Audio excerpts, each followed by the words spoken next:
Good afternoon, everybody. It's your favorite realtor, Stacey Scott, and today I'm here with a special guest. Jennifer Doolan is here today. She's a professional, financial services professional with New York Life, and today she's going to give us a little bit of tips and knowledge about how we can cover our down payment costs and our closing costs.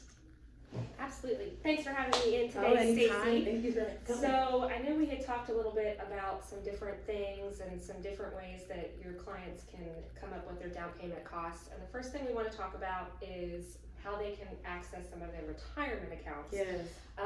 And use those as a down payment, funds from those as a down payment. So there's different types of retirement accounts. There's 401ks, 403bs. Those are kind of the same thing. Yeah. 401ks is for most professionals out there working in the corporate world. 403bs or 457bs are for people that are in the public service industry, whether they're teachers, educators, working in the school system, or working in public office. Gotcha. There's also your traditional IRAs as well as Roth IRAs. And there are pros and cons to using each of these as trying to get funds for your down payment and closing costs. So we're just going to talk a little bit about each of those. I love it. So I'm going to grab my notes because I know a lot, but I like to make sure I touch all the points here. Yes. So the first thing I want to talk about is your 401k, 401(b)s. Yes. And not the easiest way. You always want to make sure you talk to your financial services professional if you have one. Okay. If not, find one. Yeah. And have a conversation with them before you ever take any money out of your retirement accounts, because you want to make sure that that's the best decision as far as can you pay it back, is there going to be penalties or whatnot. You want to talk to some sort of professional to walk you through that process. Okay. But one way that you can do this is by taking a loan out of your 401k or 403b or other thing that you're contributing to. Okay. Some points here is that you can borrow up to 50% of whatever your vested balance is, but the max of that is $50,000. So let's say your vested balance is $200,000 in your 401k. Technically, you could touch 50% of that, which would be $100,000, but Uncle Sam and all those other people have said, nope, sorry, the maximum you can take out of your 401k is $50,000. Okay. Most 401k plans, they have you set up a payment plan to repay that loan typically over 5 years. But you can always make it less if you think that you can repay that over that time. Okay. And there are no taxes or penalties if you repay that loan in the time frame that is set up in the agreement. Pros and cons. So the pros of this is that there's no credit check, right? It's because you're basically borrowing money from yourself that you've saved up over the years, and you're paying interest to yourself. So yes, you're repaying that loan. There is going to be interest on that loan that you took out, but you're paying it back into your retirement account, right? Back into your 401k. Okay. The cons, of course, is if you take those funds out, that reduces your retirement growth potentials until you get those funds put back in there. That's true. And if you happen to leave the current job that you're at, that loan could be due immediately upon leaving that job. So you just need to make sure you're reading the fine print, and again, always make sure you're checking in with whoever your financial services professional is, and having a conversation with them so you know all the ins and outs of what your plan actually offers. That makes sense. Another con is if you happen to miss any payments, that could also trigger taxes and penalties. Because remember, it's a 401k, so it's a retirement account. So the IRS has specific parameters in place as to when you can touch that money and how you can touch that money. Makes sense. And usually you can't touch those funds until you're 59 and a half for any reason.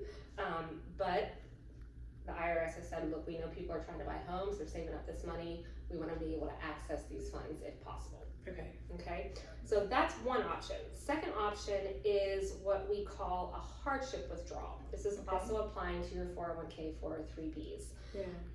So this would be, you would have to provide documentation that there is a financial hardship and that you need these funds because of that financial hardship. Gotcha.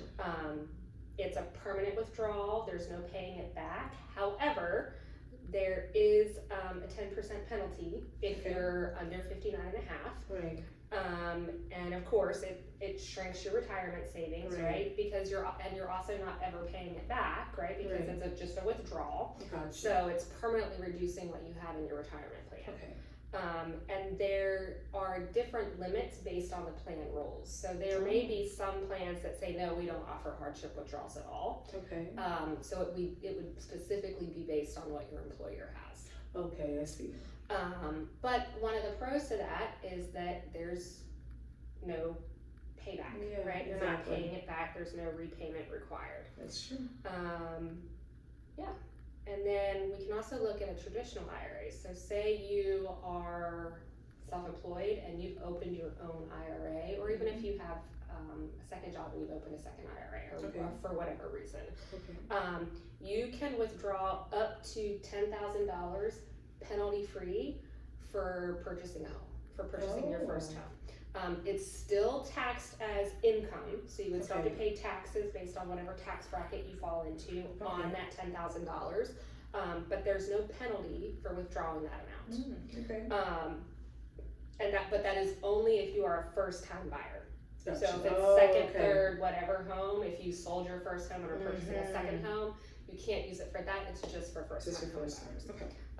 And again, there taxes apply to that, and there is a $10,000 limit.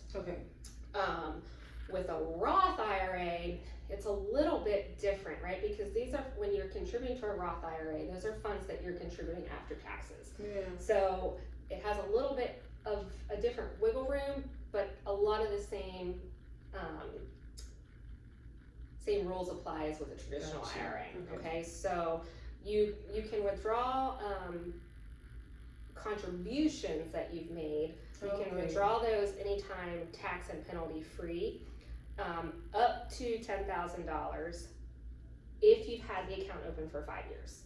Okay, so if it's not been open for 5 years, you're gonna have to pay taxes, penalties, all of that. Okay, so there is a tax and penalty free option there. If you've had the account open for 5 years, you can withdraw some of the funds that you've paid in, that you've contributed. Right? So if let's say you've put in 5,000 and the account's now worth 10, you wouldn't be able to withdraw that full 10 because you could only take the contributions that you've made. So any gains that you make are going to be subject to taxes and penalties. Okay. And again, of course, the cons are that it's going to reduce your retirement savings, right? Because you don't have to pay it back. So again, you always want to make sure you have a conversation with whoever your financial services professional is, and have that conversation so they can walk through that documentation with you, show you the ins and outs, do the research, and say this is exactly what you can do, this is what you can't do. Let's look at this and get some recommendations together. So as far as your retirement accounts, there's lots of options. It's just making sure you have a conversation with someone who knows all the ins and outs and all of that. That makes sense.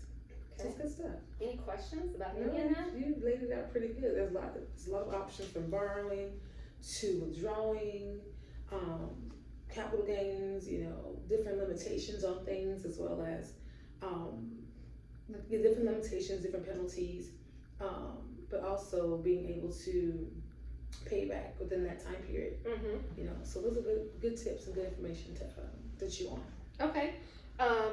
One other thing that I know we had touched on is using cash value life insurance as a source of that down payment. So the great thing about cash value life insurance is any cash value that's in that policy is yours. You can borrow it at any time. You can take it out at any time. You're borrowing against yourself, right? So the pros are that there's no credit check, right? Because it's funds that you've already accumulated into that policy. So there's no lender approval that's needed. And the loan is tax free as long as the policy stays in force, right? So if for some reason the policy lapses or you don't pay your premiums or whatever, then there may be some tax implications there. That makes sense. There's flexible repayment terms. Like you could take, say I want to take maybe I wanna take $70,000 out if I've Yeah. got $70,000 in there and I wanna take it out, and I'm like, I don't wanna start paying this back for 5 years. Yeah. You can talk to your insurance company or whoever your agent is with that company and Yeah. have that conversation, and they can walk you through that process and give you all the different ins and outs of that. And unlike your retirement accounts, there's no cap on the amount you can take out. Well, there is obviously, it's the total amount of cash value that you have in that policy. Yeah. But if you have $1 million in there, you could potentially take out $1 million. I probably Right. wouldn't recommend No, that I as your wouldn't recommend that. as your financial services professional. I wouldn't recommend that because Right. that would probably have been put in place for a reason. For a reason. But to take $50,000 out of that to help with the down payment on a house and closing costs, Yeah. maybe we could understand that there are some pros to that, right? Right. And you know, there's usually quick access to those funds. Most companies, it's within 48 hours you can get those funds released to you if you put in the loan request. Okay. Now all companies are different, so there may be some wiggle room there as far as the parameters and qualifications are concerned. The cons, of course, is that interest accrues on that loan balance just like any other. The typically your loan that you take out though against a cash value life insurance policy is typically less than what you would be paying in a bank. Right. Typically, not always, but typically. Yeah. It does. The other thing is that if you don't pay the loan back, it reduces the cash value that's in your policy. It also reduces the death benefit. Right. So if something happens to you, your family would get whatever the death benefit is, less what was left on that loan. So if you take $50,000 out and you pay back $5,000, well, there's still $45,000 owed on that loan, so that's going to be taken off of whatever the death benefit was. That's awesome. Those are it. But there's no IRS penalties or fees or taxes on this. Okay. So that's always a good feature. And it's a smart funding option. But you always want to make sure you have a conversation with your financial services professional, right? Because you want to make sure you're making the best decision for you, your situation, whatever your strategy and plan is. Because it's different for everybody, right? Exactly. Not everybody fits in the cookie cutter box, whatever. Everybody has different things that they have a plan for. Exactly. And so that's why you always want to have a conversation. Never just say, I want to do this. Exactly. And then not realize that there may be consequences for whatever that you weren't aware of. You want to make sure you're well informed. I love that. So it's like becoming your own bank. It really is.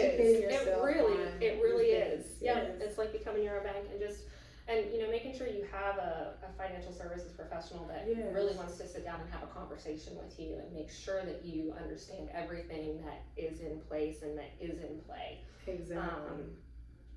And that's why it's so important to me to have these conversations with Yeah. people like you. And many people don't have a financial professional taking care of them and their families. So could you leave your contact information for those watching who may be needing someone to take care of them in regards to starting a whole term life insurance policies, or maybe even helping them transfer funds from a Roth IRA to a different retirement option? So how can they get in contact with you, Jennifer, if they want to get those things taken care of? Absolutely. I know we're going to post this on some social media, so we can include it in the text there. But my phone number is 301-501-7114. That's usually the best and quickest way to get in touch with me. It's always handy. I always have it. You know how we're all attached to our phones, right? And then my email address would be jldoolan@ft.newyorklife.com. And we'll put all that in the comments. Yes.